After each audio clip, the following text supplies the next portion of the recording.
They differed, they clashed, they fought. This place was a scene of chaos in September 2 years ago, following a conflict between the Makueni County Assembly and the executive over the budget and other governance issues. Si wenyewe tulipigana, tukasimamisha vita, tunaendelea na kazi, lakini kuna kaunti zingine zimeanza vita na sisi tumeshamaliza. In this show, find out, has Makueni County recovered from the impact of that conflict? Actually, hatukuwa tunatuangana, ni kazi tulikuwa tunafanya. We speak to Governor Professor Kivutha Kibwana and the Speaker Stephen Ngelu. Those who are teething problems. We now have a better environment. What are the lessons learned? Plus, the people's voices and what is happening on the ground. Hatukuwa napata boka kama hizi. Katika upande wa kuunda budget ya county, mimi mwenyewe nimewahi kuhusishwa. Mimi mwenyewe sijawahi participate ama kualikwa. But first, here is a look at our fact sheet about Makueni County.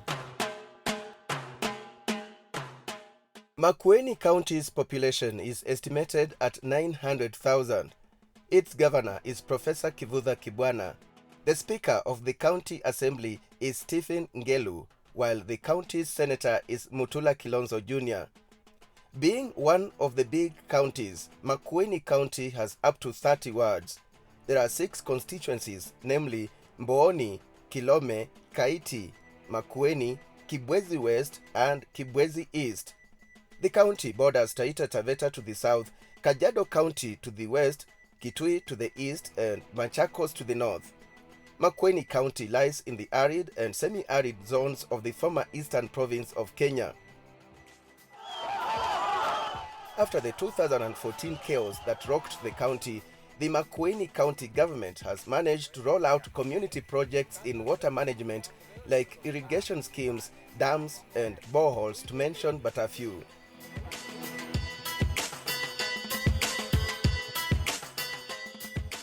There you are. Those are the facts and figures about Makueni County. Now behind me is the original County Assembly building, and the remnants remain a reminder of the impact of conflict. Of course, they moved into a new location. They now hold their proceedings in that building there. But let's begin by just understanding what really happened. What caused the conflict, and was it necessary? And Mr. Speaker, because it is not the responsibility. It is business as usual at the Makueni County Assembly.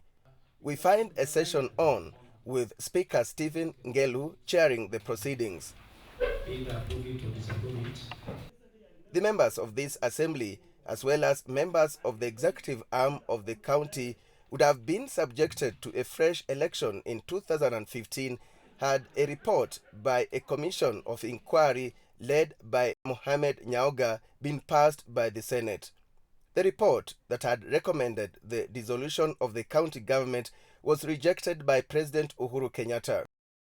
Actually, hatukuwa tunatuangana, ni kazi tulikuwa tunafanya. Unajua, tuko na separation of powers, na wakati sisi tunafanya hii, na wale huwa tunahitaji nao executive wafanye ile kazi yao. Kwa hivyo ilikuwa ni conflict of powers. Na hiyo kidogo kidogo tukakongana kazi. Our MCAs then thought that since they're the ones who passed the law, they could appropriate for themselves whatever they wanted.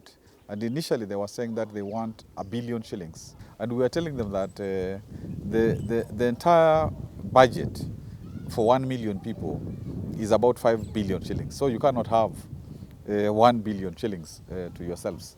Hiyo si kweli, kwa sababu budget ile ambao sisi tunategemea iko katika sheria. Na ikiwa iko katika sheria, budget yote huwa approved by the control of budget, na inajulikana kiwango ya assembly itakuwa ni hii, na kiwango ya executive itakuwa ni hii. On the other hand, according to the Speaker of the Makueni County Assembly, this was a case of lack of understanding of the roles between the county government and the county assembly. We were not dealing with the political alignments at all at any given time. We have never even had any interference from outside, from any political alignment in Makueni. I cannot say at any given time, CORD members, maybe they push the governor to do this. No. or at any given time the Jubilee government pushed the speaker to do this. Never. It has never been there. It was an internal issue, and the issues were basically on the mandate of the two arms of government. Si wenyewe tulipigana, tukasimamisha vita, tunaendelea na kazi, lakini kuna kaunti zingine zimeanza vita na sisi tumeshamaliza. So what has changed? We decided that we were going to do our development with the people. So that from the time we decide what is the budget, we would budget with the people. We would go to villages, and we have 5455 villages, 3,455. We would start our budgeting from there. We would ask people, what do you want us to do this financial year? And we would actually escalate that discussion up to the county level, so that we have a cluster of villages, we have sub-wards, we have sub-counties. And we discuss what it is that we want to do. The general feeling of the assembly is that our rights were being violated, our rights were being taken away, our benefits as per Sara Serem. Majority were feeling that we are being taken away. You felt the same too? No. Okay. My feeling is that it was not necessary. It was not necessary, and the budget which we develop should be people-driven budget. Katika upande wa kuunda budget ya county, mimi mwenyewe nimewahi kuhusishwa. Mimi mwenyewe sijawahi participate ama kualikwa. Makueni is doing well after the 2 years and after the Nyaukas Commission. However, we have over 80% of the project which were proposed by the common man, the citizen, has not been implemented. And that's a failure by the implementers, because the citizens has proposed, the assembly has approved, and there is budget in place. Money, of course, doesn't go back. As far as the counties are concerned, the moment money is voted for our county government after the budget, that money is always money for that county. Of course, at the end of year, anybody who has not spent any money, the money will simply go back to the National Treasury, and at the beginning of the year, after supplementary budget, it will come back to be used. But we spent 13 months in 2 years without development money. The 3 budgets were passed at the right time, and there's never been any problem with the past. There's nothing that we have changed in terms of passing the budgets. The only problem was that when we passed the budget, we make the appropriation bill, the governor refused to assent to them. But these days he's assenting to them immediately. In fact, he was the first governor this year, this budget to assent in the whole country, because it was passed here on 29th, and after I sent it to him, in 5 minutes it was assented to. We respect each other because they know that there are things that I'll not accept, and I also know them. So it is a live and let live relationship, and we are all waiting for the citizens to decide 2017 whether they will return us or whether they will say, you know, that they will use past history to judge us and maybe to decide that many of us may not come back. Time now to take a short break, but don't go away. We have more in store for you. We'll be listening to more voices on services in Makueni County 2 years after the conflict that was seen here. We'll be looking into the successes so far, the challenges, and the way forward, right after the break.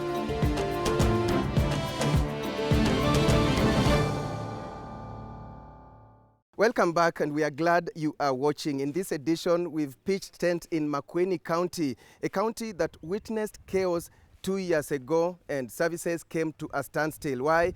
Because of a standoff over budget issues between the county assembly and the executive. So we are here to find out, did the county recover from the conflict, and what are the lessons that have been learned? Kuna barabara ambazo zilikuwa mbovu sana. Kuna barabara ambazo zilikuwa zinaweza pitika. Kwa hivyo tungeona kwamba barabara zingetengenezwa kwanza, daraja ziwekwe. Maji sasa hivi ni mtungi mmoja unatokanga 20 bob. Na tunatarajia na tunatoa wito kwa serikali yetu ione shida yenye iliyoko ya maji huko Mavidini. In Makueni, water is a scarce resource, a resource that can give or deny one votes. One of the practices that Governor Professor Kivutha Kibwana says his government had to stop was sand harvesting, whose impact on environment was enormous. What was the reasoning behind banning sand harvesting? Most of our water we get from the rivers. Like for water, because of the Kaiti River, where we did, now a big sand dam, where we are getting now water from Kaiti and making sure that there are no donkeys anymore in the water town. It is from these rivers that we get water.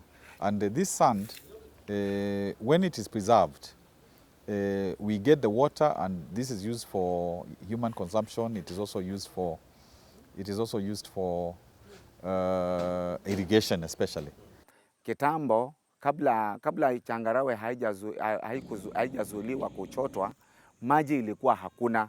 Kwa hivyo ukulima tulikuwa tunategemea mvua, na ile rain fed, mvua ikienda mimea inakauka.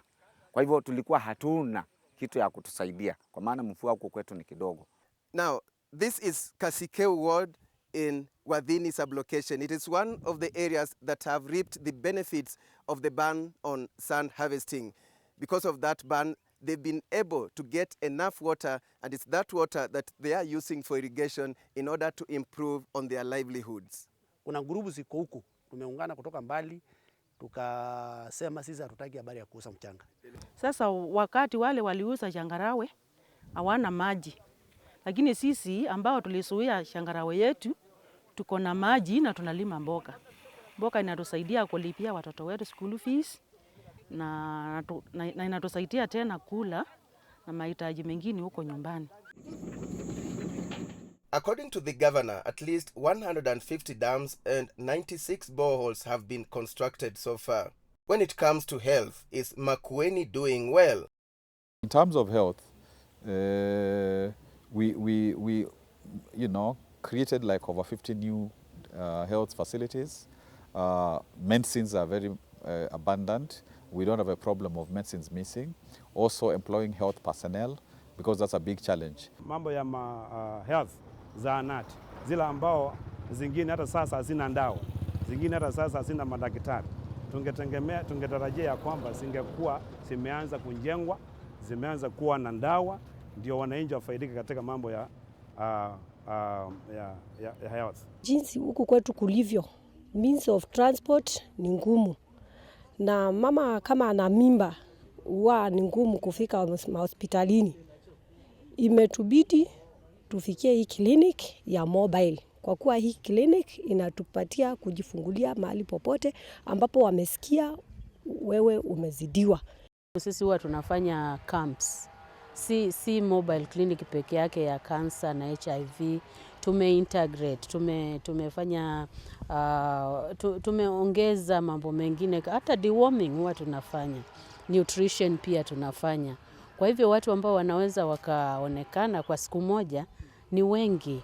We have a universal healthcare program for 65 years and above, so that anybody who is 65 years and above in Makueni will be treated for free, whether it's an operation, whether it is dental treatment, whatever treatment it is. And from 1st of October, everybody in Makueni is going to be treated for free in facilities that are in Makueni. That's how we end the show today after revisiting Makueni County, a county that was rocked by chaos 2 years ago following a conflict between the county assembly and the executive over the budget and other governance issues, a conflict that saw services in the county come to a standstill. And you've heard from leaders on the lessons learned so far, including the voices of the common mwananchi on the services that are being offered on the ground. Are they sufficient or not? And on behalf of the crew, until we meet again, same time, same channel, I'm your host, AlexChamwada, and bye-bye for now.